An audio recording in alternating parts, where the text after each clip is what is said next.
man. I do what I do. We are one accusation away from incarceration or death. We know that. And see, this is another thing that separates foundational Black American culture from many African and Caribbean households. Y'all ladies say y'all want a real man. Somebody type real man. You want you a real man. You go get you a real man. You know they go upside them folk head, them women head over there. See, in traditional African and Caribbean context, there's often an assumed male dominance in the home, a true patriarchal hierarchy, where the man controls the household and discipline is imposed without question. That framework does not work in the United States of America or the West in general. It breaks down under U.S. legal norms, civil rights laws, and especially under a justice system that is hyper-aggressive when dealing with Black men. This is why we reject the notion of Caribbean and African cultural models and that they are superior and more traditional. No, that traditional will get you put in jail. See, they're often built on frameworks that are incompatible with the legal realities and the power structures of this land. Trying to transplant those hierarchies over here leads to chaos, broken homes, false accusations, and often tragedy. And yet, despite decades of systematic sabotage and foundational, what we've learned, or should I say, foundational Black Americans have developed a culture of egalitarianism, respect, and emotional discipline. Black American men, that's why you got more Black men getting unalived by Black women, because we tolerate it. We more egalitarian because we really can't do nothing about it. And this is why Black men, here are the statistics. Y'all don't have to like what I'm saying. You see the report right up there on the wall. Explain it. If you don't like it, explain it. Explain why there are more Black men being unalived by Black women than vice versa. And that's totally opposite to every other group. Explain why we're 1.6 times more likely to be recipients of DV than Black women. Explain it then. I'm telling you why. Because we are more egalitarian. We tolerate more. We're far more emotionally intelligent than most of the men in the diaspora, even in the United States. We're more adaptable. And see, whether you're in Colombia, Germany, Brazil, or South America, foreign women regularly express their admiration for respectful, balanced, foundational Black American men as partners. They don't want Africans. Go over to Germany and see if they want African women. Go down to the Dominican Republic and see if they want those. If they wanted Black men, those Dominican women could go open that border up, go right over there and let some of those Haitian men come in. Couldn't they? That's not what they want. They want foundational Black American men. They want American men.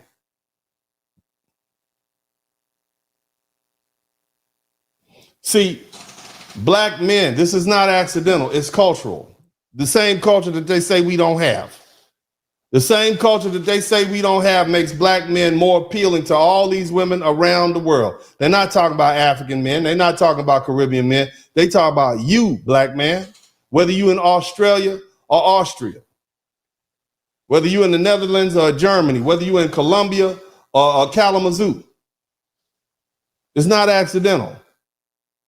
Again, it is a result of generations of learning on how to survive under pressure, how to walk away from provocation, and how to navigate the legal system designed to devour us. So no, we're not going to allow this narrative to be flipped. We are not going to absorb a blame DV crisis. We didn't create it. We don't lead it. We actively don't adopt. We're not adapted to it. You understand? This is another aspect of our culture. And any of you all who think I'm exaggerating, ask your father, ask your uncle, ask your cousin, ask your brother, ask your best friend. Every single one of us, me included, either personally experienced or knows some Black man who was in a situation with some Black woman who called the police on him. Some of y'all own mothers and sisters and aunties and grandmas call the police on you. Go ahead. So you all can see I'm not lying. This is not a pre-poll. I already know what they're going to say.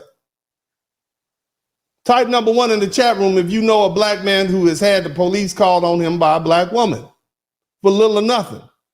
This is what they do.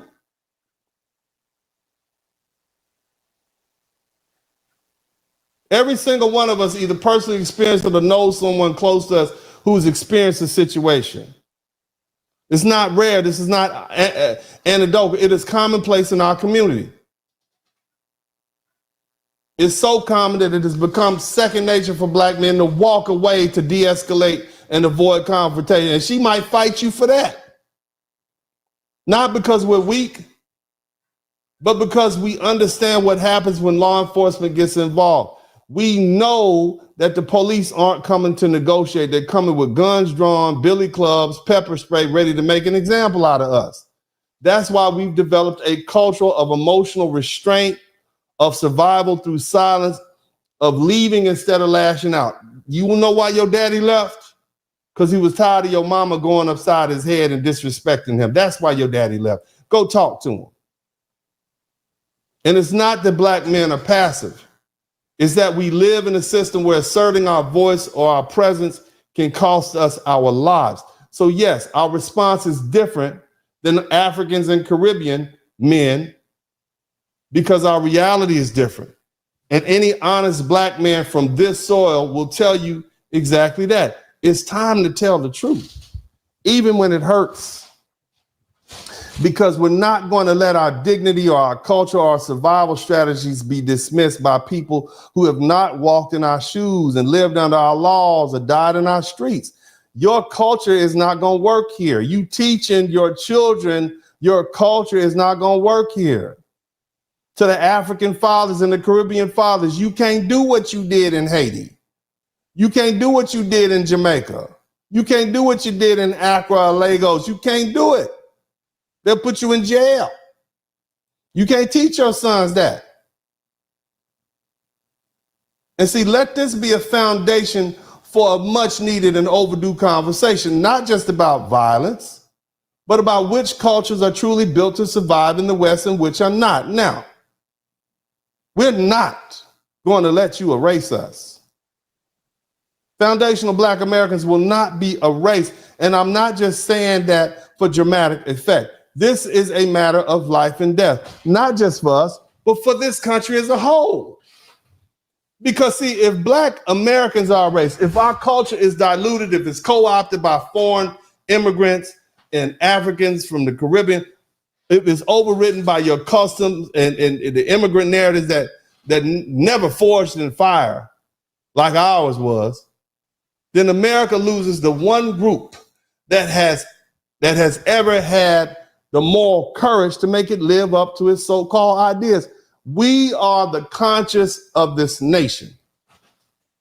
We are the soul of this country.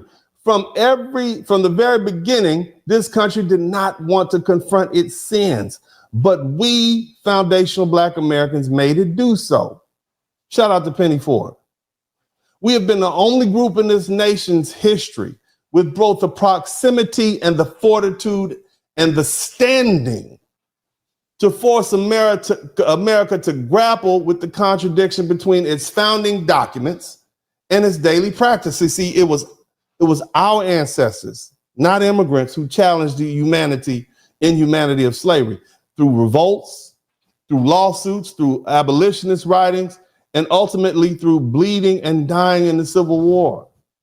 It was our forebears who marched in the face of dogs and fire hoses and lynch mobs during the Civil Rights Movement, risking death and imprisonment to make this country extend its constitution to all citizens. It was our struggle that laid the groundwork for every minority group and even the identity groups. Shout out to David Johnson. Whether we talk about women, whether we talk about LGBT, immigrant, all of y'all. Every gain that had been made was built on the sacrifices of Black Americans' back. Don't forget that.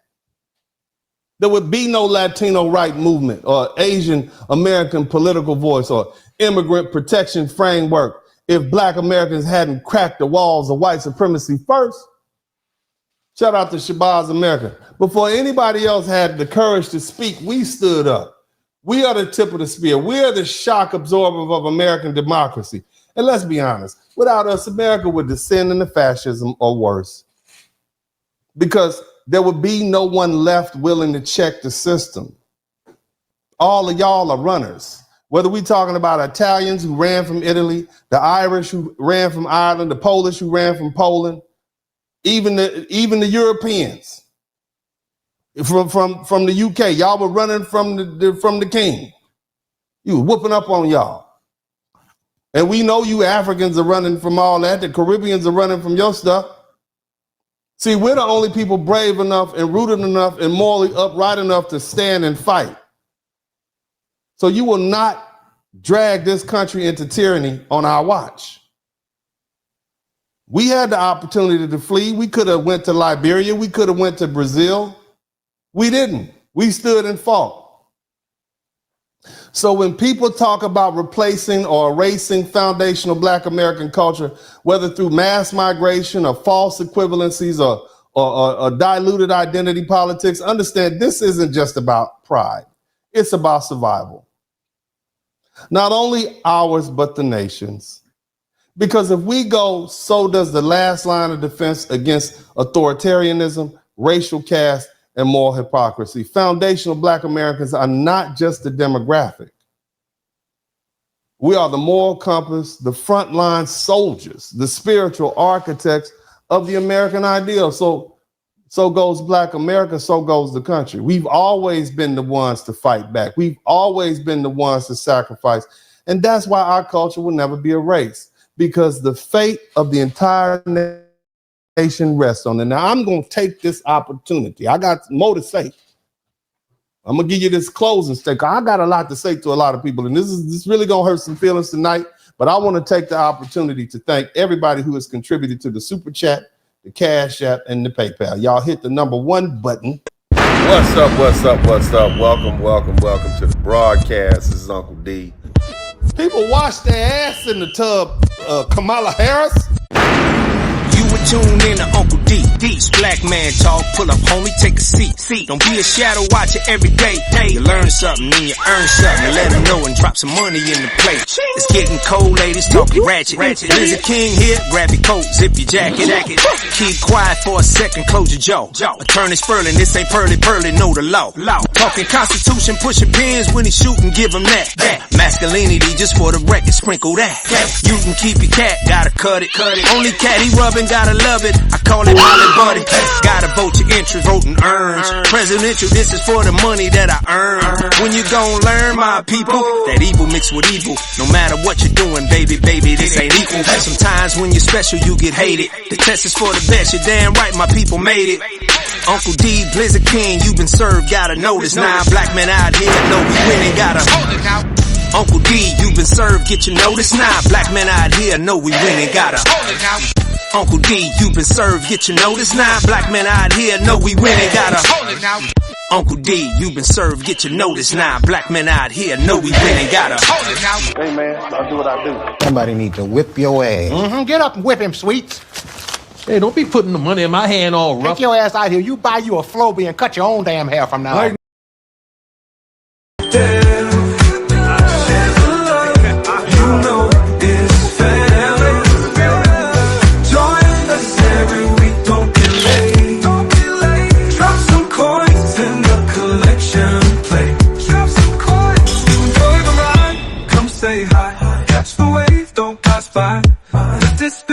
Always in sight.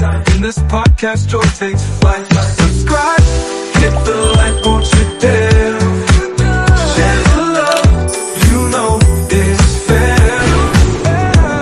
Join us every week, don't be late. Drop some coins in the collection plate. Drop some coins. Donation. I thought it was a transfer.